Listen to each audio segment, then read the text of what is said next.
Eu estou na área de atenção hospitalar com gestantes e crianças, né, com fístula palatina no Hospital Sobre a Pá desde 2015, mas a minha residência em psicologia hospitalar já foi justamente com gestantes em saúde da mulher, de uma maneira assim, um pouco mais global, mas também envolvendo casos de malformações que incluía também a fissura palatina.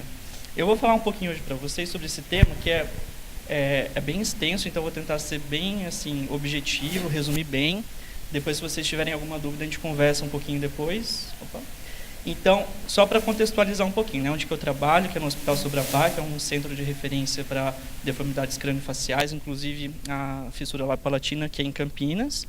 Lá nós temos uma equipe interdisciplinar, então, clinicamente, né, nós atendemos, né, a psicologia, o serviço social, a fonoaudiologia, a odontologia também, especificamente a ortodontia lá. O cirurgião plástico também fazendo acompanhamento clínico, né, ambulatorial, e as cirurgias também que são realizadas no próprio hospital que nós temos lá. No serviço de psicologia hoje, nós somos em 3 psicólogos, né, e mais uns 11 estagiários, mais ou menos, para poder ajudar a gente a dar conta do trabalho, que é bastante coisa.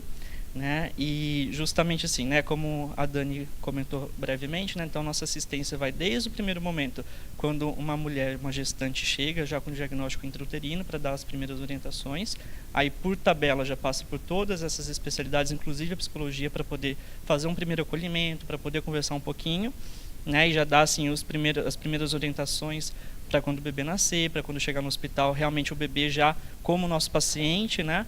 E isso já começando, então, desde o momento da gestante até depois nós vamos fazendo os atendimentos posteriores. O que a gente mais faz lá no hospital como serviço de psicologia são os atendimentos, né, para as crianças e adolescentes e especificamente os atendimentos de preparações para procedimentos, porque nessa toada aí de anos, né, de tratamento que nós temos, então alguns momentos vão passar por cirurgias, né, ou então por exames um pouco mais invasivos, e isso faz com que uma criança, né, já de 3, 4 aninhos, ela já comece a ter reações emocionais envolvidas nesse processo todo. Então a gente acaba ajudando também, fazendo as preparações para que haja assim uma menor, assim, né, uma diminuição, né, um menor impacto emocional. Não dá para a gente se eximir de todo, né, as questões emocionais, porque é natural isso para o ser humano, mas a gente tenta diminuir. Eu vou falar então rapidinho, né, sobre a questão da resiliência. O que é resiliência? Acho que todo mundo aqui já ouviu falar essa palavra em alguma vez, mas assim, o que é exatamente? Então a gente vai fazer aqui uma analogia para a gente poder entender um pouquinho. Vamos pensar que a gente é uma mola, né, uma mola assim que a gente está suspensa, né, aqui de pezinho ela, e quando a gente fala que a mola está em repouso, né, então significa que não tem nenhuma força agindo sobre ela está ali paradinha, né?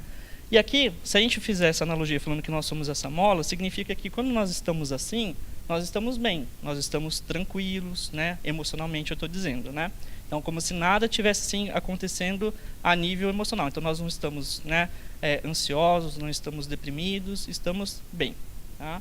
Porém, em alguns momentos, né, vão acontecer situações que vão nos estressar, né? Problemas, certas inseguranças, e isso eu vou fazer a analogia que seria um peso embaixo de uma mola, né? Então, o que acontece quando a gente coloca um peso, bem pesado, inclusive, embaixo de uma mola? Ela vai esticar, certo? Isso aqui seríamos nós quando nós estamos passando por situações um pouco mais estressantes. Então, por exemplo, né, a gente vai acabar se apresentando mais estressado, mais ansioso, mais triste.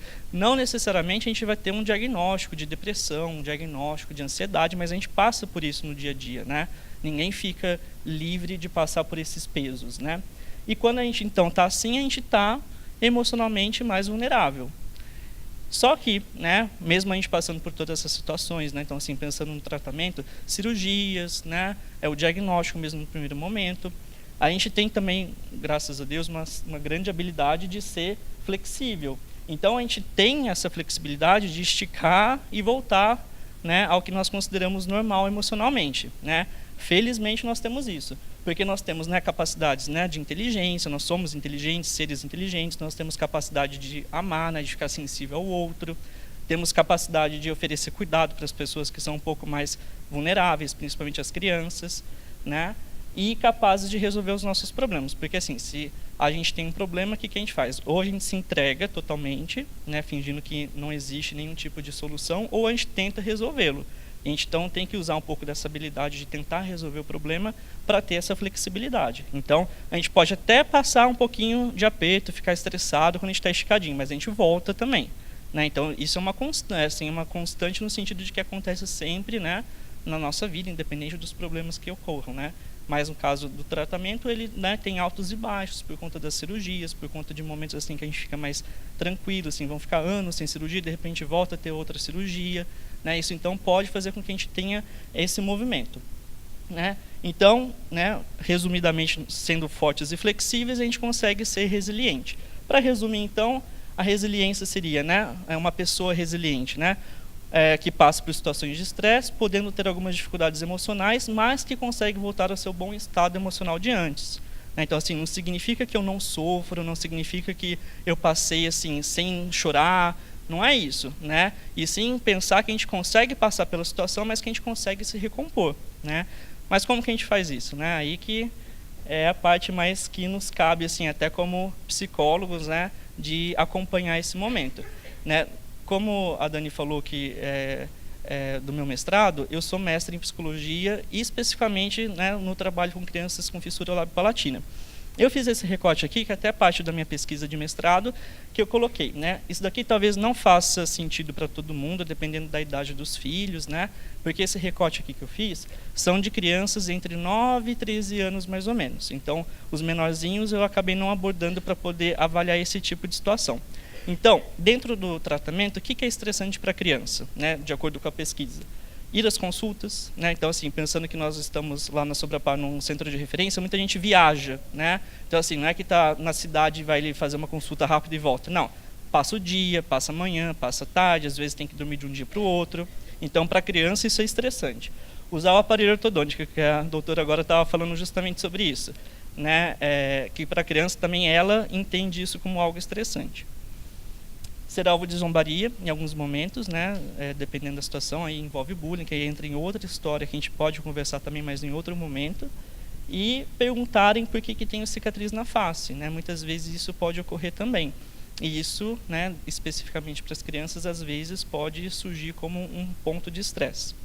Para os pais, né, e os cuidadores em geral, nessa faixa etária de 9 a 13 anos, né, que surgiu mais como estressante nessa época? Ir às consultas e deixar as outras responsabilidades também, as internações e as cirurgias, e auxiliar nos treinos de fonoaudiologia. Que, como né, foi falado agora há pouquinho, né, justamente, né, assim, porque, né, não basta ir à consulta de fonoaudiologia, né, tem que fazer todo o trabalho diário, né, que isso, assim, obviamente estressa porque envolve rotina, envolve toda uma programação.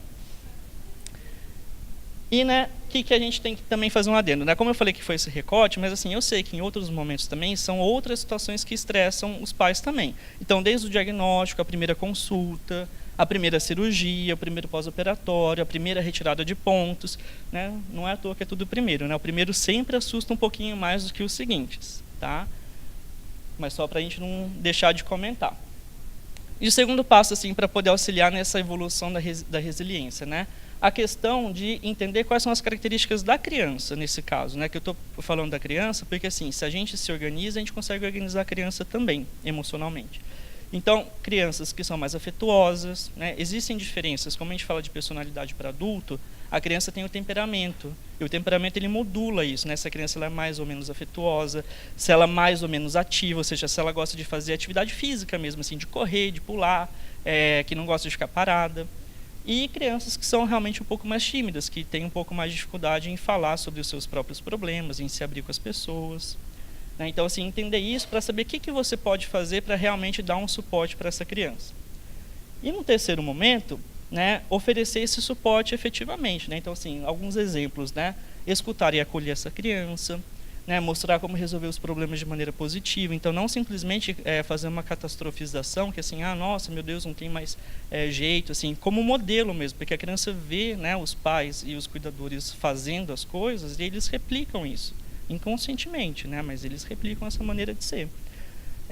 Uma questão de busca de aceitação, de assistência multiprofissional, Então, assim, como a gente tem falado muito de centros de referência, então, assim, é meio que já inerente ir ao centro e passar por todas as especialidades. Porém, tem pessoas que fazem o tratamento mais isoladamente, né, que fazem, assim, pelo plano de saúde, muitas vezes, né. Então, assim, que tem seu cirurgião, mas, assim, tem que caçar, né, a consulta com a fono, tem que caçar a consulta com o psicólogo, caçar no sentido mais geral, né. Mas, assim, não é tudo no mesmo lugar, né. Então, isso faz com que haja um movimento muito maior, mas ainda assim muito importante, né, para que haja essa assistência multiprofissional, porque só uma especialidade não vai, né, dar a assistência necessária para a criança, né, e estimular a aceitação. A aceitação foi uma questão, assim, até da gente entender, assim, que é uma coisa tão grande, né, assim, no sentido de não depender somente da criança, né, pensando que eu sou a criança, não depende só de mim, né, eu tenho que fazer, eu tenho que aceitar. Então, a aceitação seria uma maneira, assim, da gente entender que tudo isso que eu estou fazendo é muito maior do que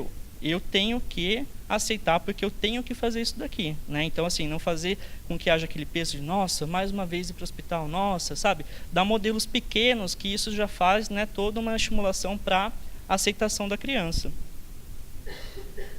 E, né, por fim, né, o que a gente pode fazer também para poder estimular essa regulação emocional, essa resiliência dos cuidadores, dos pais, né, principalmente de vocês que estão aqui. Conversar com a equipe de saúde, né, assim, de ter troca de informações mesmo, de solicitar auxílio de familiares, né, coisas básicas assim que parece fácil estar falando. Eu sei que muitas vezes não é tão simples assim, mas que é importante para poder fazer esse pacote, né, da resiliência.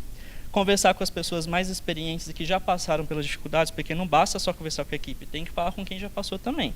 Não é à toa que existe uma rede como nós estamos aqui hoje, né? Porque assim, esse fortalecimento realmente gera um conteúdo emocional melhor para as pessoas que estão envolvidas. E por questão, né, por final, então fortalecer-se dentro de um grupo. Então, quando a gente pensa num grupo, a gente pensa literalmente num grupo. Pode ser o grupo do WhatsApp, pode ser o grupo do Facebook, pode ser o grupo como vocês estão aqui, né, fisicamente também participando. Porque quando a gente se vê, né, numa situação em que a gente consegue trocar experiências, ver modelos, né, de pessoas que já passaram por isso, a gente consegue entender um pouquinho como que é esse caminho. Porque às vezes a gente não consegue ver isso dentro da família, porque às vezes é um caso único que tem na família. Mas, né, uma pessoa que está ali perto, a gente consegue ter um pouquinho mais de modelo, a gente consegue entender, né, e ter o modelo assim de como enfrentar a situação. Por isso que o grupo, assim, eu acho muito, para mim, assim, é até ideal que exista esse tipo de encontro, porque se a gente consegue ter esse tipo de conversa, para mim, assim, é uma forma muito importante de ver sendo exercida o que eu acho, assim, que teoricamente é a melhor coisa a ser feita. Então, aqui, né, praticando isso, eu acho que, assim, com certeza vão ser experiências muito boas que as pessoas que estão aqui vão conseguir replicar, né?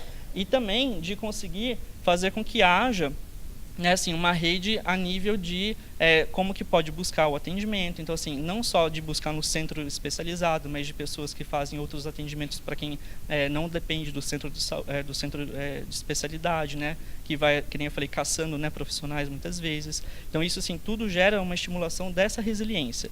E sendo resiliente nesse nível, né, de conseguir entender o que é ser feito, o que deve ser feito para poder haver uma regulação emocional como um todo, né, pelos cuidadores, então a criança automaticamente vai ter esse modelo já dentro de casa, que é o que a gente espera que ocorra também, né? Então, a última dica, né, as últimas dicas. Buscar pelo tratamento integral e multiprofissional, como eu falei para vocês, né?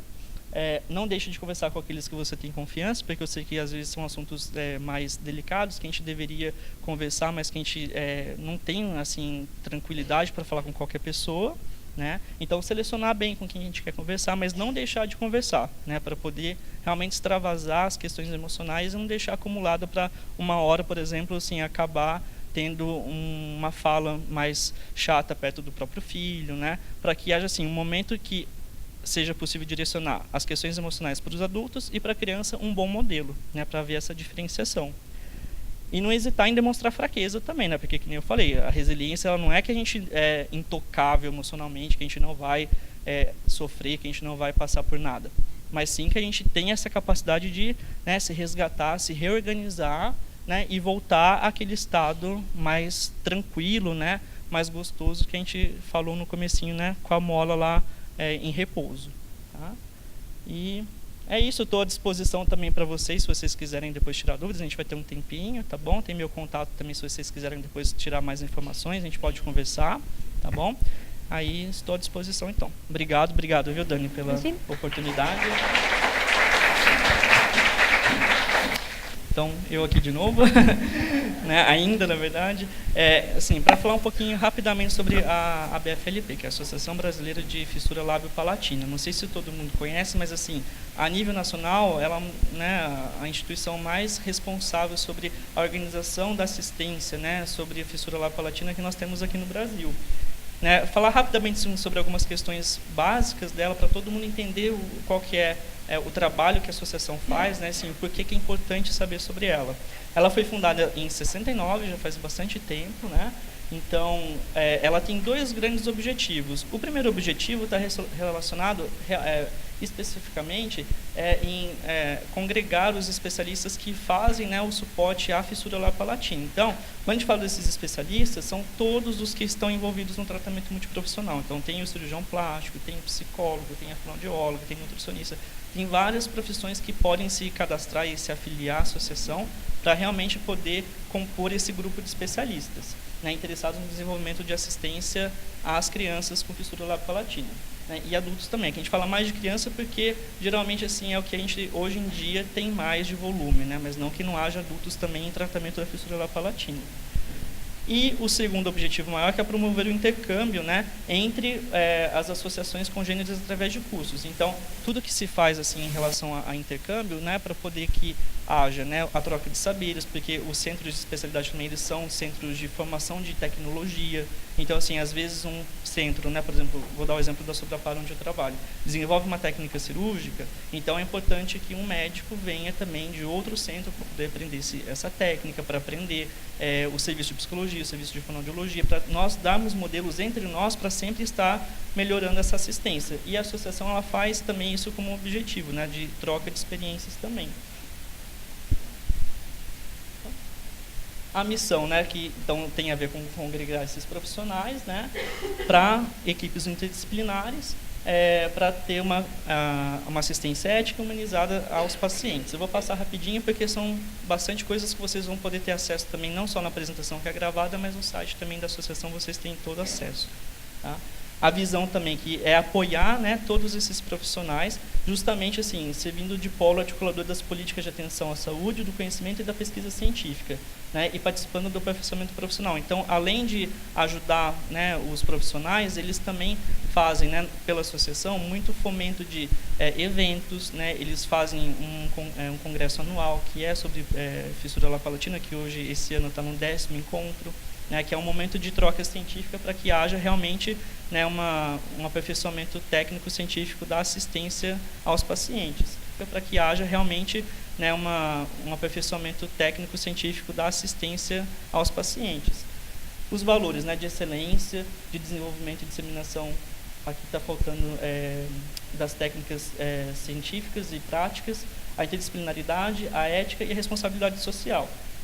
Hoje, né, como organograma, nós temos a presidente, a doutora Elizabeth, o vice-presidente, secretários, tesoureiros, conselho fiscal, suplentes e uma comissão científica também, que é extremamente relevante para a associação, que faz justamente isso, de fazer esse crivo a nível científico mesmo sobre os trabalhos que são produzidos, sobre essas trocas de experiências.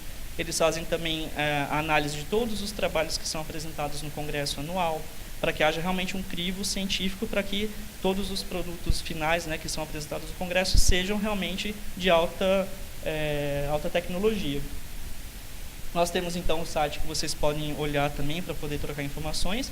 E uma das informações mais importantes também que vocês podem ver, né, acho que até a nível de troca de experiências, são os centros que são cadastrados e estão associados à BFLP. Porque quando a gente faz, né, todo esse momento aqui que eu conversei com vocês de troca de informações, muitas vezes vocês podem entrar em contato com pessoas que são de outras regiões do país, né, que estão assim perdidas, né, assim, o que eu faço, onde que eu vou?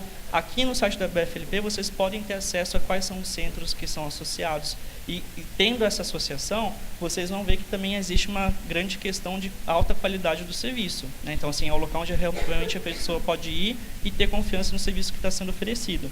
E esse, né, a parceria com a Smile Train, que a Mariane vai falar um pouquinho para vocês também, é fundamental para poder fazer com que haja esse mapeamento dos centros, que os centros tenham a qualidade realmente que é milimetricamente avaliada pela Smile Train, que ela vai explicar um pouquinho para vocês, talvez.